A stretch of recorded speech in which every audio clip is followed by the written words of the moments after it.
Hello dear student, आप सभी का स्वागत है मोबाइल पाठशाला के यूट्यूब चैनल पे। दोस्तों, अगर आप तैयारी कर रहे हो सीपीएसआई की, यानी कि अगर आप अपने कंधों पे सितारे सजाना चाहते हैं, तो मेरे दोस्त मैं आपसे एक चीज कहना चाहता हूं कि अब हमारे बहुत सारे प्रैक्टिस सेट हो गए हैं। तो आप जानते हैं कि हम अब चैप्टर वाइज प्रैक्टिस सेट करा रहे हैं, यानी कि सबसे पहले हमने परसेंटेज का प्रैक्टिस सेट लिया, फिर इसके बाद हमने प्रॉफिट लॉस का लिया, फिर इसके बाद सिंपल इंटरेस्ट। आज टाइम है कंपाउंड इंटरेस्ट का प्रैक्टिस सेट। आज हम सॉल्व करेंगे कंपाउंड इंटरेस्ट के ढेर सारे सवाल, बहुत अच्छे अच्छे सवाल जो विभिन्न एग्जामों में पूछे गए हैं एसएससी के। ठीक है, तो स्टार्ट करते हैं आज का ये आपके लिए ब्यूटीफुल, क्या बोलते हैं कि मोटिवेशन कोट। ठीक है, जहां तक तुम जा सकते हो जाओ। जब आप वहां पहुंचोगे तो आगे का रास्ता अपने आप दिखने लगेगा। ठीक है, तो अभी तो आपने आधा दूरी तय ही कर लिया है।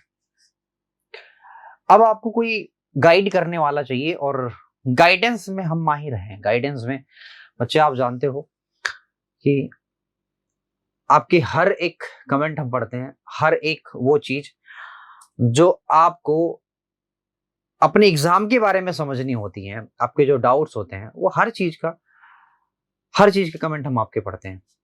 और सटीक जानकारी चाहे वो वीडियो के माध्यम से हो, चाहे फिर वो कमेंट के ही माध्यम से हो, वो हम देते रहते हैं। अगर आपके कमेंट हमारे तक पहुंच रहे हैं तो 100% देते रहते हैं। ठीक है, तो फुल गाइडेंस के लिए और अच्छे प्रिपरेशन के लिए आप ज्वाइन करें मोबाइल पाठशाला। नए हैं तो प्लीज सब्सक्राइब जरूर करें, और पुराने हैं तो वीडियो लाइक करके ही जाएं।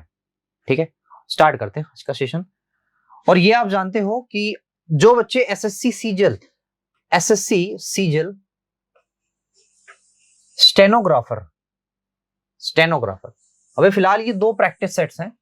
तो आप जाके कहां पे www.mobile पाठशाला, मैं स्पेलिंग भी बता देता हूं, स्पेलिंग भी मिस्टेक, mobilepatshshala.com. तो बच्चे, ये हमारी वेबसाइट है, और यहां पे जाके आप बिल्कुल फ्री ऑफ कॉस्ट, एक भी आपके पैसे नहीं लगने, फ्री ऑफ कॉस्ट आप यहां से जाके अपने मॉक टेस्ट सॉल्व कर सकते हो। अपने एग्जाम से रिलेटेड जितने भी मॉक टेस्ट होते हैं वो फ्री में बिल्कुल सॉल्व कर सकते हो। खाली अपना नाम डालिए, इसके बाद शुरू हो जाइए। समझ रहे हैं? तो बहुत सारे बच्चे जाके इसको ट्राई कर रहे हैं। आप भी जाओ, आप भी अगर नए हो तो जाके ट्राई जरूर करो। ठीक है, और कोशिश करो कि फुल टेस्ट सीरीज सॉल्व करो, फुल टेस्ट सीरीज। ठीक है, चलो स्टार्ट करते हैं आज का सेशन। आज का ये पहला सवाल आप देख सकते हो, बहुत ही प्यारा सा और बहुत ही खूबसूरत सवाल है। एसएससी सीजल में पूछा गया है 2022 के एग्जाम में। आप जानते हो इसी साल का ये पेपर है। ठीक है भाई, आओ जरा देखते हैं। भाई आपसे कह रहा है कि कोई धनराशि वार्षिक रूप से चक्रवृद्धि होने वाली 10% वार्षिक ब्याज दर पर 4 वर्षों के लिए जमा की जाती है। भाई 10% के लिए जमा की जाती है। चलो इसके लिए हम कुछ करेंगे नहीं, फटाफट हम ये देखेंगे कि इसका फ्रैक्शन क्या बनना है। भाई इसका फ्रैक्शन बनना है 1/10। आप जानते हैं अगर 4 साल की बात है तो 1 के आगे मैं 4 जीरो लिख लूंगा, और इसको मैं मान लूंगा मतलब मूलधन। ये मैंने आपको बता रखा है, बहुत पहले ही बता रखा है। अब अगर इसका देखो 2 साल की बात करेंगे, तो आप अगर 4 साल की मैं बात कर रहा हूं तो भाई 4 साल का मतलब 4 टर्म होगा। और सिंपल इंटरेस्ट हर साल 10-10% के हिसाब से यहां भी 1000 मिलेगा, यहां भी 1000 मिलेगा, और यहां भी 1000 मिलेगा। सिंपल इंटरेस्ट, सिंपल इंटरेस्ट तो 10,000 पे 10% 1000 ही होगा।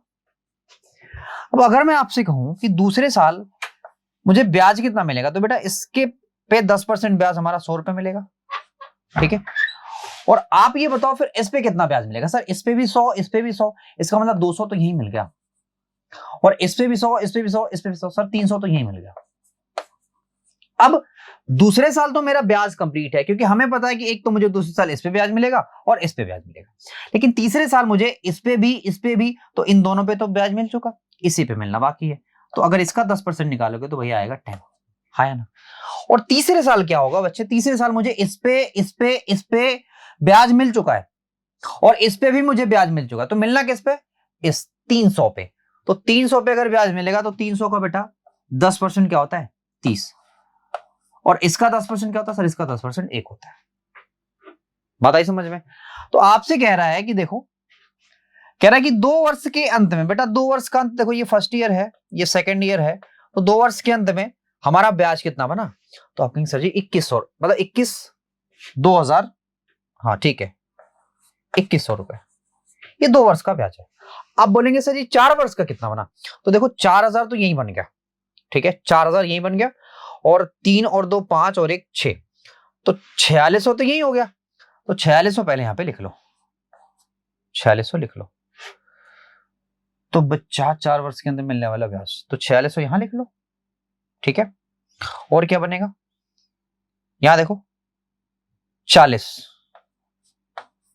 और 40 और एक और भी तो है, एक और है, कहां पे है? यहां पे। तो 4641।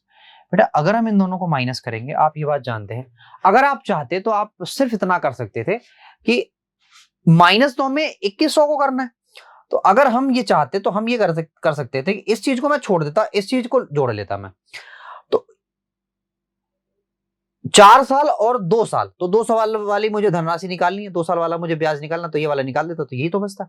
तो आप चाहते तो इसको ही ऐड करके सिर्फ काम चला सकते थे। अगर आपने नहीं ऐड किया तो बाकी आप काम कर सकते हैं, या फिर ऐड कर ही लो इसको, क्या दिक्कत है। तो देखो यहाँ हो जाएगा 1, या घटा ही लो, हो जाएगा 1, घटा ही लो, छोड़ दो बाकी चीजें। यहाँ हो जाएगा 4, तो यहाँ तो 41 हो गया। देखो ये है, यहाँ हो जाएगा 5 के, ये तो हो जाएगा 2 के। तो आप देख सकते हो कि मित्र ये जस्ट डबल है। वही तो कह रहा था आपसे कि इन दोनों का डिफरेंस कितना है? 5082। तो देखो जस्ट डबल है, तो 1 यूनिट की वैल्यू आप कह सकते हो 2 होगा। कितनी कह सकते हो? 2 होगा। तो आपसे कह रहा था धनराशि बताओ, तो बेटा धनराशि कितनी होगी? गुणा दो। धनराशि तो आपने यही माना था ना, तो कितना हो जाएगा सर जी? ये 20,000 हो जाएगा। कितना होगा? 20,000। तो बेटा ये 20,000 है, ये 20,000 है, ठीक है। बच्चे की थोड़ी सी मिस्टेक है, ये 20,000 है। आपसे यही कह रहा था ना कि वह राशि बताओ, तो राशि कितनी होगी? 20,000। बहुत सिंपल सवाल है, इसमें कोई बहुत ज्यादा टफ नहीं है। अब आ जाओ इस वाले सवाल पे, ये बहुत ही प्यारा आज का, बहुत ही मोस्ट इंपॉर्टेंट है, ये भी 2022 का सवाल है। हालांकि देखो कितने अच्छे अच्छे सवाल पूछे गए, ये वेरी इंपॉर्टेंट सवाल है, वेरी IMP। अच्छा ये बहुत अच्छा सवाल है, एक बार जरा इसको फटाफट मेरे कहने पे करो, मेरे कहने पे करो। आपके पास ऑप्शंस है बेटा, आपके पास ऑप्शंस हैं ABCD, यानी कि 26%, 20%, 15% and 18%। What will be your answer? First of all बेटा आपको देखना यह है कि क्या ये 78 से ये नंबर कट सकता है, ठीक है। तो सर जी मैं एक चीज देखना चाहता हूं, 8 चौका 32 में भी हो सकता है, अगर मेरा दिमाग चल रहा है तो। अगर मैं ये करूंगा, देखो सिंपल सी बात है कि 3 वर्षों में मिश्रधन ये है, 5 वर्षों में ये है। आप ये बात कह सकते हैं कि 3 से लेके अगर मैं 2 वर्ष और काउंट करूं तो हो जाएगा 3 2 5 वर्ष। अब मैं ये कह सकता हूं कि चक्रवृद्धि मिश्रधन में क्या होता है कि बेटा पिछला साल वाला मूलधन बन जाता है ना। तो ये 5 साल वाला क्या होगा? ये अमाउंट होगा, लेकिन ये 3 साल वाला 5 साल वाले के लिए मूलधन बन सकता है कि नहीं बन सकता? बिल्कुल बन सकता है। अगर बन सकता है तो हम एक काम करते हैं, सर जी आप बताइए क्या करें? भाई मैं बताता हूं क्या करना आपको, देखो ध्यान से। मुझे जहां तक लग रहा है ना कि अगर ये 144 बार चला जाता है, 78 से काटता हूं, अगर 144 बार चला जाता है तो यहां 100 हो जाएगा और यहां हो जाएगा बच्चे 144, यानी कोई भी धन 100 रुपए से 144 हो जा रहा है। कितने साल में सर जी? 3 और 2 5 साल में, यानी कि सिर्फ 2 साल में। तो अगर 1 साल की बात करूंगा तो मुझे लेना पड़ेगा अंडर रूट। आप ये बात जानते होंगे। यहां हो जाएगा 10 के, ये मत करो, यहां हो जाएगा 10 के, ये हो जाएगा 12 के। बेटा आप खुद बताओ कितना ज्यादा बढ़ जा रहा है? सर 2 बढ़ जा रहा है। किस पे बढ़ जा रहा है? 10 पे। और परसेंटेज निकालना तो ऐसे कर दो, देखो ये तो कट जाएगा, बचेगा सर सिर्फ 20%। क्या हो जाएगा? सिर्फ और सिर्फ 20%, सिर्फ और सिर्फ 20%। तो बेटा जो ब्याज होगा ना, जो ब्याज होगा, ब्याज दर जो होगा वो होगा 20%, ठीक है।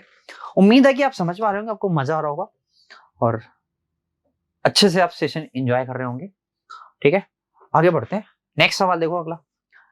नेक्स्ट सवाल कह रहा है कि एक राशि उधार ली जाती है 980 रुपए की, समान किस्तों पे उधार ले जाती है बेटा 4% की। देखो हमने आपको किस्तें पढ़ाई हैं, आपको मैंने कहा था फर्स्ट ऑफ ऑल किस्तों में आप ब्याज का ही फ्रैक्शन ले लेना। तो बेटा ब्याज में इसका जो फ्रैक्शन होगा 1/25 होगा, आप ये बात जानते हैं, नीचे मेरा मूलधन होता, तो आप ये बात जानते हो सर जी, अगर ये मेरा मूलधन है तो अगर मुझे एक ब्याज देना होगा तो मैं 26 रुपए किस्त चुकाऊंगा।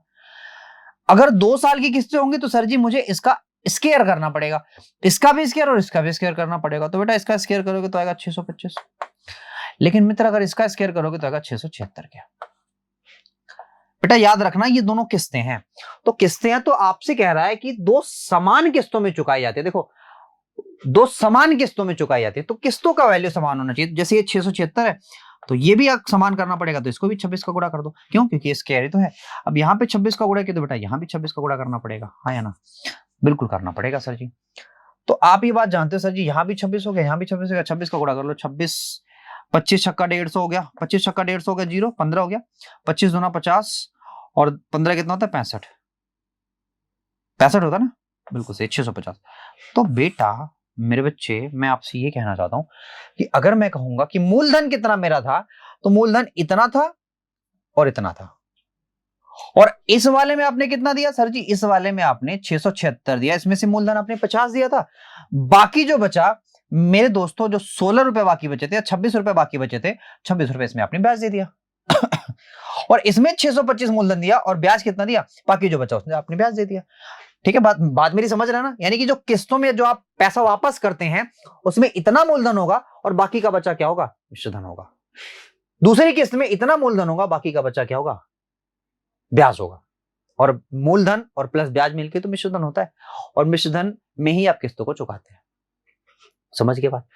भाई साहब आप बताओ कि टोटल राशि कितनी होगी? तो यहां हो गया 5 5 2 7 और यहाँ 6 6 12, यानी कि 1275 1275। तो 1275 है सर जी। एक किस्त की वैल्यू किसके बराबर है? 980 के। तो एक यूनिट की वैल्यू सर कितनी होगी? सर एक यूनिट की वैल्यू होगी 980 upon upon upon upon upon 676 गुड़ा गुड़ा कितना होगा? 1200 सर 1275 के।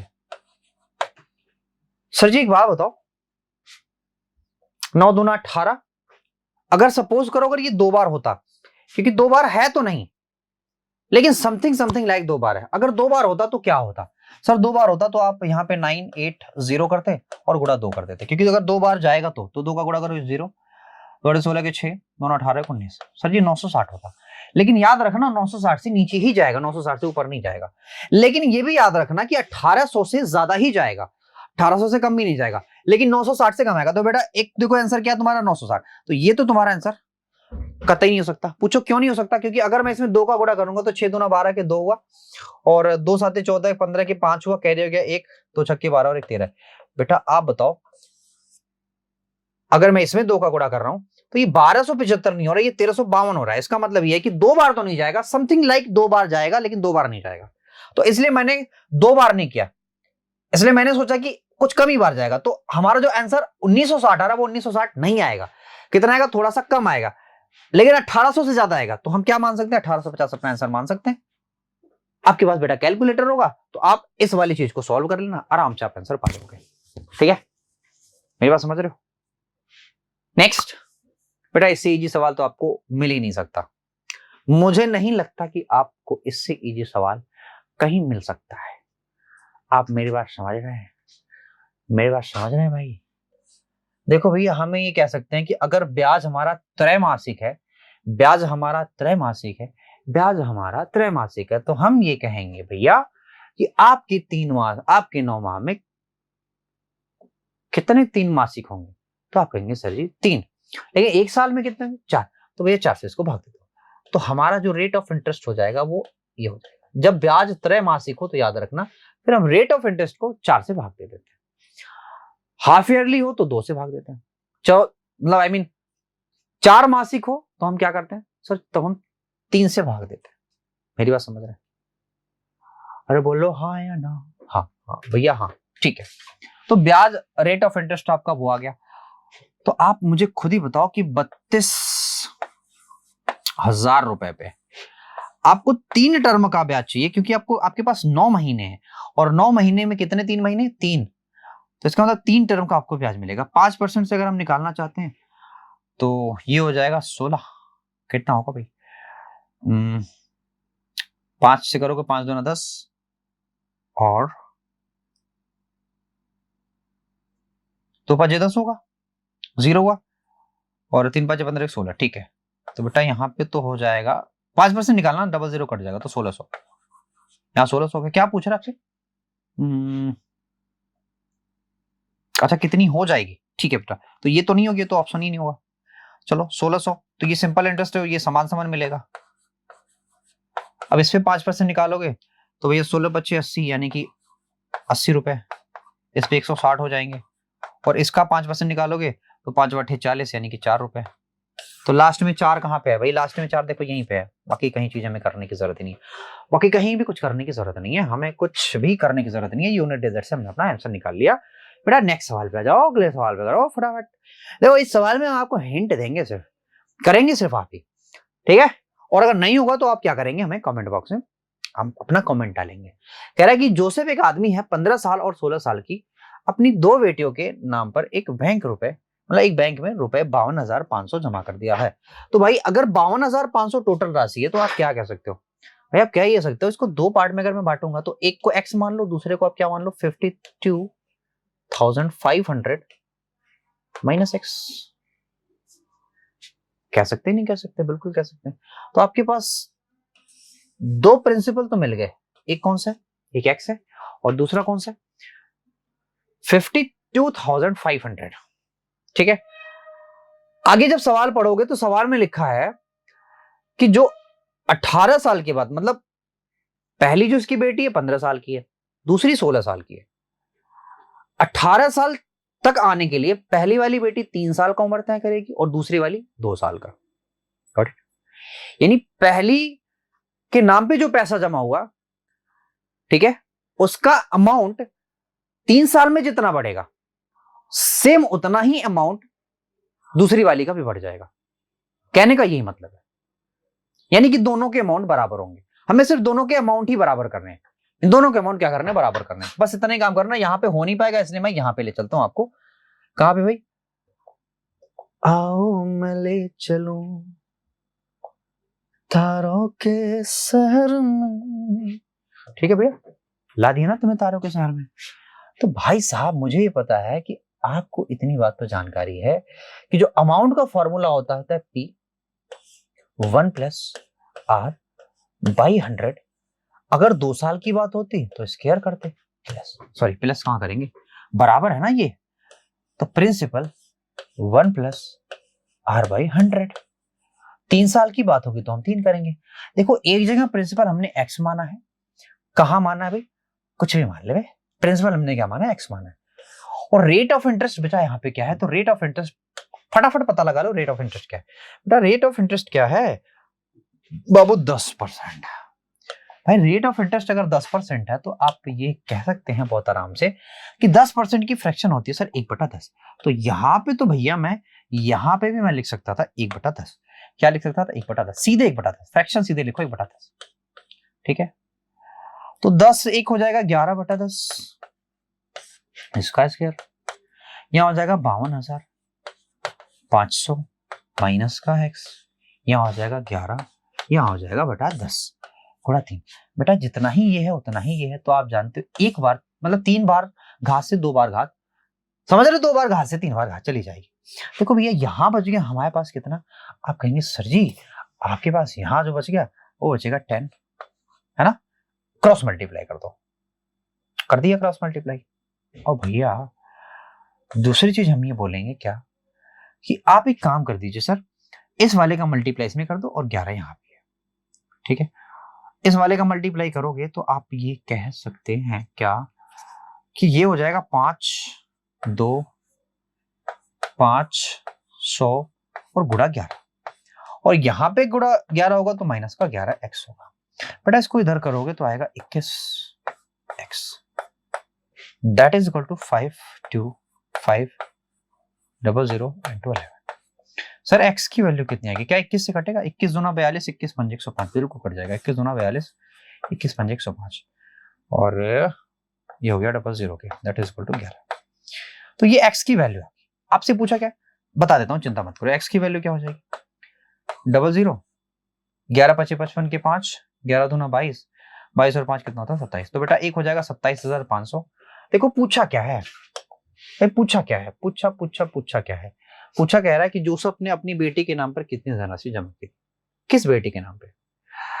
अब एक काम करो, एक तो हमने जो आंसर निकाला क्या है 27,500, तो आप एक काम करो 52,500 में से इसको घटा लो, 27,500 में से, सॉरी 57,000 नहीं 52,000 है ये, क्या घटाना भाई, ये 52,500 है, इसमें से घटाना 27,500। देखो भैया ये तो घट जाएगा, 000 हो जाएगा, यहां देखो करोगे तो आ जाएगा 5, कितना आएगा भाई, यही आएगा ना, यहां 5 हो गया, कितने हो गए, तो 27 और 5 यानी कि 25 आएगा, क्या आएगा 25, 27 और 25 कितना होगा 52,000। तो इसका आंसर भाई मैंने आपको बताया है कि दो तरह से चीजें हो सकती हैं, क्या, एक तो 27,000 मैंने बताया 27,500, और दूसरा कितना होगा, दूसरा होगा 25,000, दूसरा क्या होगा 25,000, दूसरा क्या होगा 25,000, ठीक है, ये दो चीजें होंगी, ठीक है भाई। अगला सवाल है, कह रहा है कि 18,000 की राशि वार्षिक रूप से चक्रवृद्धि होने पर चक्रवृद्धि ब्याज 2 वर्षों बाद कितना होता है, इतना। भाई हमें सीधी सीधी बात दिख रही है, अगर मैं ये बोलूं कि ब्याज कितना है तो आपको सीधा दिख रहा है कि सर जी ब्याज है हमारा 3,780 रुपए, और इसको मैं अगर दो पार्ट में तोड़ूंगा तो ऐसे मैं तोड़ सकता हूँ 18,000, क्योंकि 2 साल का ब्याज है ना, 18,000 मतलब 1800 प्लस 180, ऐसे तोड़ सकता हूँ भाई। अगर ऐसे मैं तोड़ सकता हूँ इसका मतलब रेट ऑफ इंटरेस्ट क्या है सर, रेट ऑफ इंटरेस्ट सीधे सीधे 10% है भाई, ये इसका कितना परसेंट है 10% है, रेट ऑफ इंटरेस्ट 10%, आपसे कह रहा है कि इंटरेस्ट 5% बढ़ जा रहा है, 5% बढ़ेगा तो आएगा इंटरेस्ट 15%, कह रहा है इसी 18,000 पे बेटा, 18,000 पे आपको 2 टर्म का ब्याज निकालना है, वो भी 15% के हिसाब से, तो आप करोगे तो आएगा 2700, तो 2700 तो हर साल मिलेगा, प्लस 15% और निकाल लो, आई मीन इसका 15% निकाल लो, तो 00 कट जाएगा, 15 7 105 की 5 हो गया, कैरी हो गया 10, और 15 दूना 30 हुआ, 30 10 40, तो 405 रुपए। तो आप इसको करोगे, लास्ट में 5 कहां पे है, देखो भाई यहाँ पे 27 दूना 54, इजी से कह सकते हो, इसमें कोई दिक्कत नहीं है। नेक्स्ट सवाल देखो, अगला कह रहा है कि किसी राशि पर 21% वार्षिक ब्याज दर से 2 वर्ष के लिए चक्रवृद्धि जो ब्याज है वो इतना है, भाई 2 वर्ष का जो चक्रवृद्धि ब्याज है वो इतना है, आपसे कह रहा है क्या, कह रहा है 2 वर्षों के बाद कुल राशि बताओ। देखो एक बात तो है,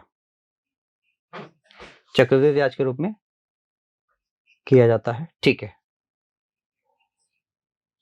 ठीक, ये आपसे कह रहा है भाई ये आपका इंटरेस्ट है, तो आप ये बात जानते हो कि अगर 2 साल का इंटरेस्ट दिया हो तो आप 2 साल का सीधे सीधे कंपाउंड इंटरेस्ट तक जा सकते हैं, कैसे 2a.a स्क्वायर से, तो 21 का स्क्वायर करोगे तो 441, तो 41 यहां रखो, 41 कहां रखो, यहां रखो, 4 को ऐसे रख दो, तो 21 दूना होता है भाई, एक ही जगह 21 रखो, 21 दूना 42, 42 और 4, 42 और 4 कितना होता है, 42 और 4 46, तो बेटा ये इज इक्वल टू आपको दिया हुआ है कितना, ये तो 1138.40, देखो जब इसको हम काटेंगे, ठीक है, तो 1% की जो वैल्यू आएगी वो आएगी कितनी है, वो आएगी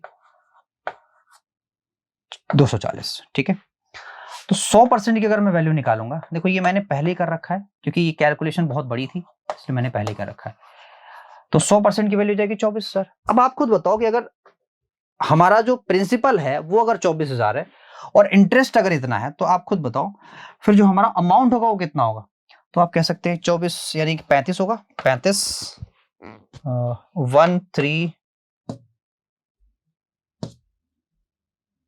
138.40, ठीक है, ठीक है भाई, ये होगा,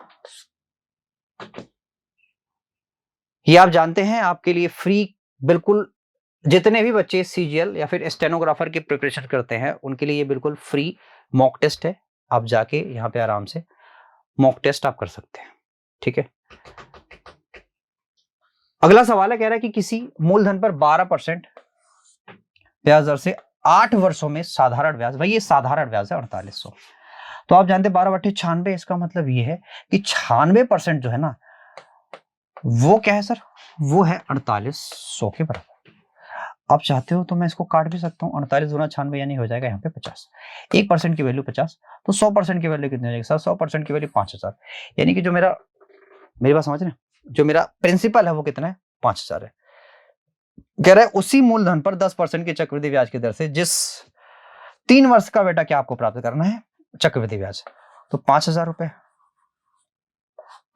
10% के हिसाब से 3 साल का प्राप्त करना, 10% अगर निकालोगे इसका तो आएगा 500 500 500। ये तो हर साल आएगा क्योंकि ये साधारण ब्याज है। तो अगर अब आपको चक्रवृद्धि ब्याज चाहिए तो इस पे 10% के हिसाब से तो आएगा कितना, 50। देखो 50 50 100 हो जाएगा, और इस पे 10% निकालोगे तो आएगा बेटा 5 रुपए। ठीक है, तो आपसे क्या कह रहा था, ब्याज ही पूछ रहा था। ठीक है, तो सबको जोड़ लो, 15 1000 16 1655 1655 1655 आपका आंसर है, सीधे से दिख रहा है, सम कर लो, 15 और 1 16 1655। ठीक, नेक्स्ट अगला सवाल है, कह रहा है कि 66,300 रुपए को ए और बी के बीच इस प्रकार विभाजित किया जाता है कि ए को 8 वर्ष बाद प्राप्त होने वाली धनराशि बी को, तो बी को 10 वर्ष बाद प्राप्त होने धनराशि दोनों बराबर है। ठीक है, कह रहा है कि जबकि ब्याज की राशि वार्षिक रूप से 10% है। बेटा आपको मैंने ये चीज बताया कि अभी ये तो मैंने कराया है इसी सेशन में, आप इसको ऐसे लिख सकते हो। मैं कह रहा हूं अगर एक धनराशि ए है, ठीक है, सिंपल सी बात है, एक धनराशि अगर ए है तो दूसरी वाली धनराशि क्या होगी, दूसरी वाली धनराशि बी है, तो आप कह सकते हो, इसको आप लिख सकते हो 11/10। अब आप ये देखो कि ए ने कितने साल ट्रेवल किया, कितने साल ट्रेवल किया, 10 वर्षों तक जाने में। ठीक है, ए ने कितने साल ट्रेवल किया, कह रहा है कि इस प्रकार विभाजित की जाती है कि ए को 8 वर्ष बाद प्राप्त होने धनराशि बी को 10 वर्ष के बाद प्राप्त होने वाली धनराशि के बराबर है। तो ये 8 वर्ष बाद प्राप्त करेगा, और बी कितने दिन बाद, बेटा बी जो है वो आएगा 11/10, ये 10 वर्ष बाद, 10 वर्ष बाद। ठीक है, ये 10 वर्ष है, तो आप जानते हो तो 8 से सेम, क्योंकि पावर सेम है तो कट जाएगा, यहां पे सिर्फ 2 बचेगा, पावर 2 बचेगा। इसका मतलब ये है कि बी को इधर कर लो, तो a upon b that is equal to, ये हो जाएगा 1 to 1 अपॉन 100। ठीक है, अपॉन 100। मतलब ये है कि एक धनराशि जो होगी वो किस हिसाब से चलेगी, वो 121:100 के हिसाब से चलेगी। तो अगर दोनों की धनराशि अगर मुझे निकालनी है तो आप जानते हो कि दोनों का जो अनुपात होगा उनका सम बराबर टोटल धनराशि के। तो आप ये कह सकते हैं सर जी कि 2 2 1 इतना यूनिट बराबर, क्योंकि मैंने दोनों को जोड़ लिया, इतना यूनिट बराबर टोटल फंड के। तो टोटल फंड कितना है, 66300। तो मैं इसको काट सकता हूं, तो आएगा 300 के बराबर। एक यूनिट बराबर किसके, 300 के। अब एक यूनिट बराबर 300 के है, एक यूनिट बराबर 300 के, तो आपसे पूछ रहा था कि क्या पूछ रहे, एनुअल रेट पूछ रहा था, नहीं, अच्छा डिवाइड पूछ रहा है, ए को कितना मिला, बी को कितना मिला। तो सिंपल सी बात है, आप इसमें 3 का गुणा कर दो, तो 3 का गुणा करोगे 3 और 3 दूना 6 200 के, और इसको कितना मिला सर, इसको तो सिर्फ 30,000 ही मिलेगा। ठीक है, एक यूनिट की वैल्यू आ गई तो हमें 121 यूनिट और 100 यूनिट की वैल्यू आराम से मिल जाएगी। तो ये 30,000 और ये इतना। ठीक है भाई, ठीक है भाई, कितनी 362 और 30,000। तो बेटा 30,000 तो है यहाँ पे, 362 यहाँ पे लिख लो। ठीक है, इतनी से सिर्फ गलती है, 362। 30,000 तो देखो यहाँ पे सिर्फ इतनी गलती है, यहाँ पे 3 बच्चे ने डाल दिया, 362 आएगा। Oh sorry, my mistake, sorry sorry sorry sorry sorry sorry. देखो भाई 3 से गुणा करोगे तो यहाँ भी तो 3 ही आएगा। ठीक है, तो 363 और ये कितना आएगा, 30,000 आएगा, दोनों की राशि बट गई। और ये सेम सवाल था, वैसे सवाल था जैसे मैंने कराया था आपको। अगला सवाल है, कह रहा 62,500 की राशि प्रत्येक 8 माह में 12 वार्षिक दर से कितना हो जाती है भाई, जो भी हो रहा है वो हो रहा है। तो 8, देखो एक बात बताऊं मैं आपको, यहां से आप क्या निकालोगे, रेट ऑफ इंटरेस्ट। बेटा अगर रेट ऑफ इंटरेस्ट निकालोगे तो यहां आएगा रेट ऑफ इंटरेस्ट। देखो आप ये जानते हो 1 साल 12 महीना रिप्रेजेंट कर रहा है 12 को, तो 8 माह किसको रिप्रेजेंट करेगा, मेरी बात समझ रहे हो? ये वार्षिक है तो ये 12 माह को रिप्रेजेंट कर रहा है, तो 8 माह वाला कितना होगा सर? 8 माह वाला हमें 8% रेट रिप्रेजेंट करेगा। अरे 12 महीने 12%, एक महीने 1%, तो 8 महीने का 8%, तो रेट ऑफ इंटरेस्ट हमें मिल गया 8%। कह रहा 2 साल का, तो बेटा आपको करना यह है कि 62,500 का 3 टर्म का हमें क्या निकालना? ब्याज निकालना। तो बहुत आराम से 8% के हिसाब से आप निकाल लोगे। बेटा आप ये करके बताना कितना आएगा, ठीक है? चीजें यही है, ठीक। तो आज के लिए इतने रखते हैं, आज इतने रखते हैं। ये लास्ट सवाल था और इसको आप करके बताना। टर्म आपको मैंने बता दी 8% के हिसाब से ये सारी चीजें होंगी। आज के लिए इतना ही। Thank you very much, bye, take care.